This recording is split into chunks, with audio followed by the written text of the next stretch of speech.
Hello, I want to tell you about Cielito Lindo, a truly extraordinary independent and assisted living facility located in San Miguel de Allende, Mexico. And I'm going to provide you information by way of a story while I show you photos and videos of this amazing care facility, as well as Rancho Los Labradores, the stunningly beautiful retirement community that surrounds Cielito Lindo. I hope you enjoy it.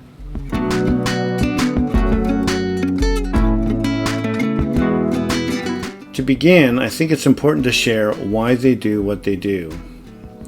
Years ago, they recognized that there was a lot of room to fulfill this function in a way that addressed not only the practical requirement for qualified 24/7 care, but also the emotional need for residents to experience beauty, warmth, dignity, comfort, and love.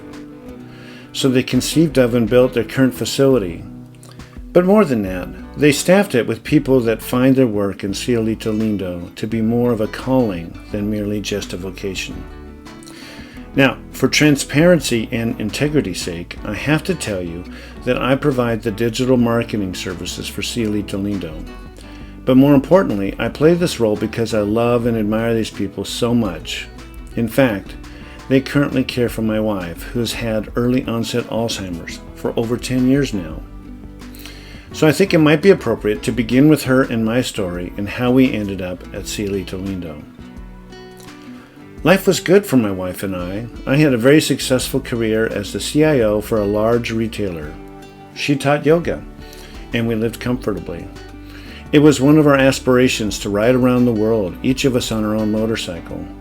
We had been training for a while when it became apparent that my wife's skills were starting to decline rather than advance, and other classic cognitive impairment symptoms began to manifest, like memory, logic, speech, and even behavior.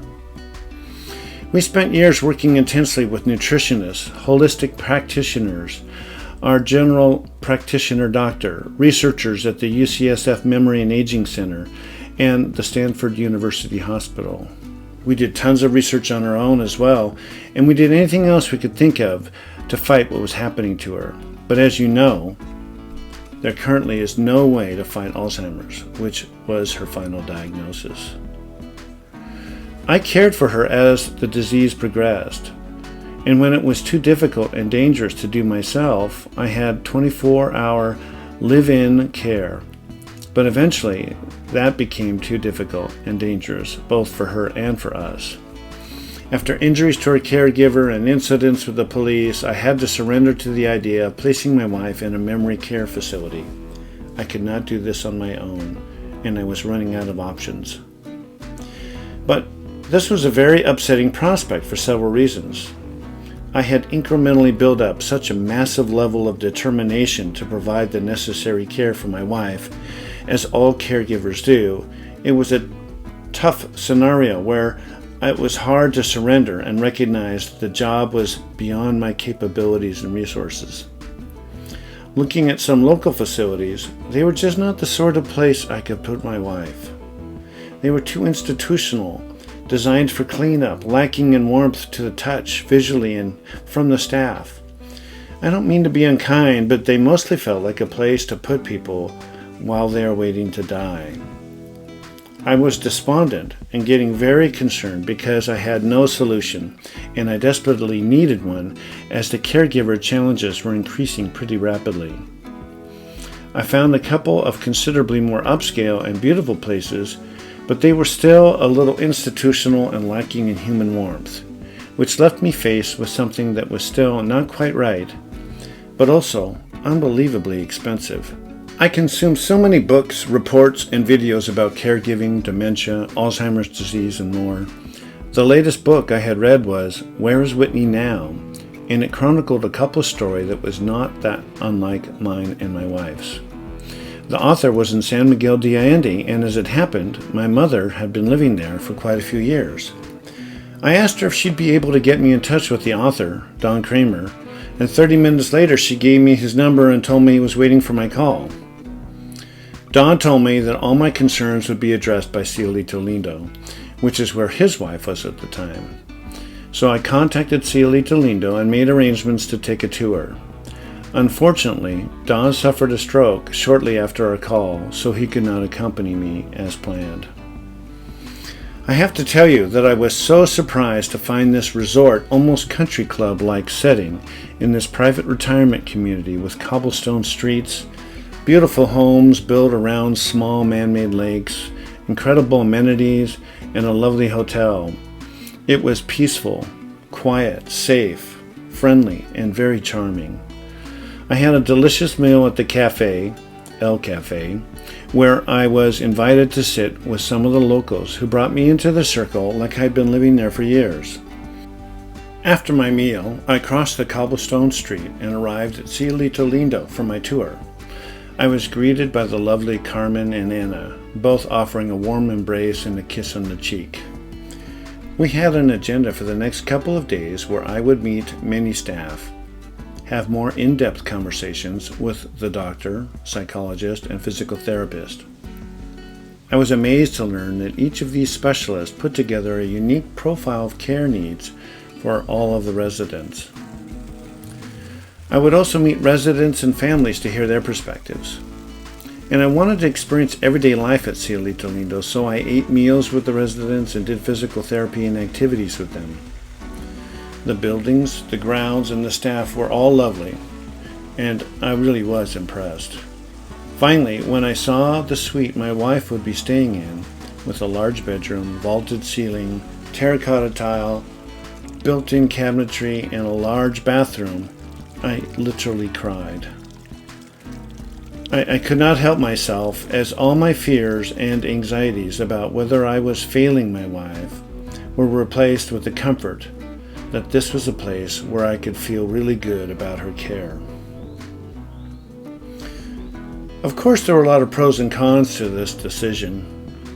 I did not like that she would be so far away. I even considered moving to Mexico, but I could not yet afford to leave my job.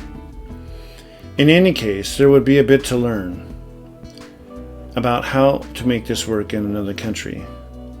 But the place was so beautiful, the people so lovely, warm, and genuinely caring. Their care practices were so outstanding, and the cost was half of the places I had been looking at. And those places, sadly, had actually repelled me.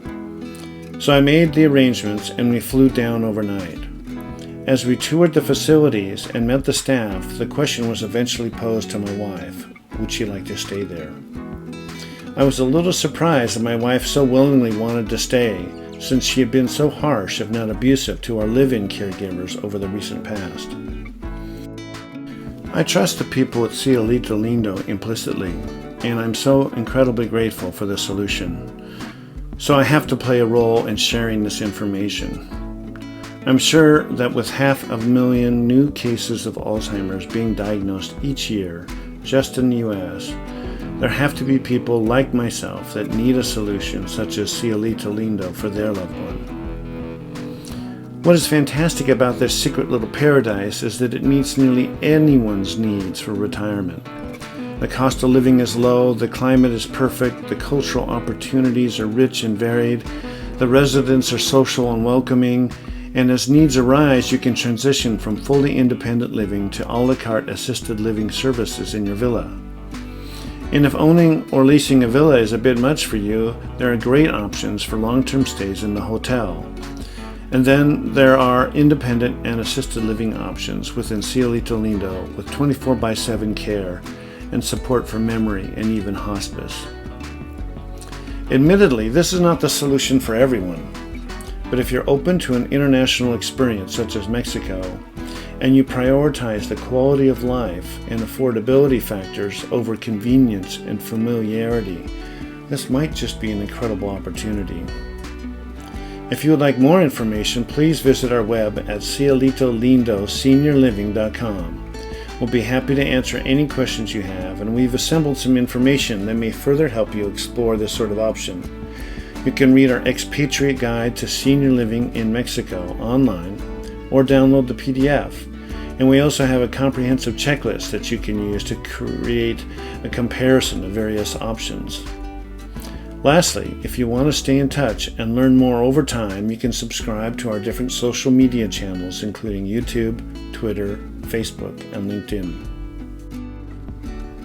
In closing, I would like to thank you for allowing me just a little bit of your time so I could tell you about this amazing place. With options ranging from independent living in a resort-like private community all the way through to assisted living and memory care, and offering flexible options in between and along the way, it truly is an incredible opportunity and solution.